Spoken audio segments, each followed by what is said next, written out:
ఇది నిజంగా అందరి కళ్ళు కూడా ఒకరు అట్లా అంటాయి. ఆశ్చర్యం కలిగించే విషయం చెప్తా. ఈ ₹1 కోటి దోపిడీ టీటీడీ పరకామణిలో చంద్రబాబు హయాంలో జనవరి 2025లో జరిగితే దానిని వైపున దాచిపెట్టి బయటికి రాకుండా, మరోవైపున సెప్టెంబర్ 2025లో 2023లో జరిగిన సెప్టెంబర్ 2025లో చంద్రబాబు నాయుడు 2023లో జరిగిన పరకామణి కేసు ₹75,000 విలువ చేసే డాలర్ నోట్లు పట్టుబడి అక్కడ కూడా గుడికి మేలు జరుగుతూ ₹15 కోట్ల ఆస్తి టీటీడీకి రాయించిందాన్ని తప్పుపడతాడు.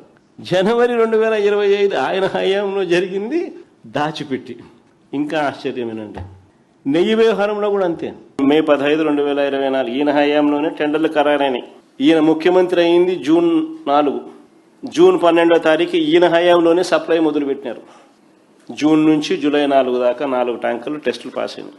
ఈయన హయాంలోనే జూలై 6, జూలై 8 సప్లై చేసిన మరో 4 ట్యాంకర్లు టెస్టులు ఫెయిల్ అయినాయి. ఆ ఫెయిల్ అయిన అవే ట్యాంకర్లు మరుసటి నెల ఆగస్టు, సెప్టెంబర్లో మళ్ళీ తిరిగి టీటీడీకి వచ్చినాయి వేరే కంపెనీ పేరుతో. వచ్చిన వాటిని టీటీడీ అనుమతి ఇచ్చింది. లడ్డూలు తయారు చేయడంలో ఉపయోగించుకున్నారు ఆగస్టు, సెప్టెంబర్లో. ఇది అయిన వెంటనే సెప్టెంబర్ 18వ తారీఖున జంతువుల కొవ్వు కలిసిందని, కల్తీ జరిగిందని ఈయన ఎదురారోపణ చేసింది. ఈయన హయాంలో జరిగింది. రిజెక్ట్ అయినవి మళ్ళీ వెనక్కి రాకూడదు, అలాంటిది మళ్ళీ వెనక్కి వచ్చేట్టుగా చేసినాడు. వైష్ణవి డైరీ, సంఘం డైరీకున్న సంబంధాలు అందరికీ తెలుస్తూనే ఉంటాయి. మళ్ళీ ఎదురు మా మీద దాడి సెప్టెంబర్లో. సరే, ఇలాంటి వాళ్ళని ఏమనాలా అని అడుగుతా ఉన్నా. సినిమాలో నిజంగా ఒక విలన్ క్యారెక్టర్ కూడా ఒక సినిమాలు పోతే ఆ 2.5 గంటల్లో విలన్ కూడా ఇంతగా ఆలోచన చేయడము. అసలు ఇది లైవ్ టెలికాస్ట్లో కనిపిస్తాను. Reality show.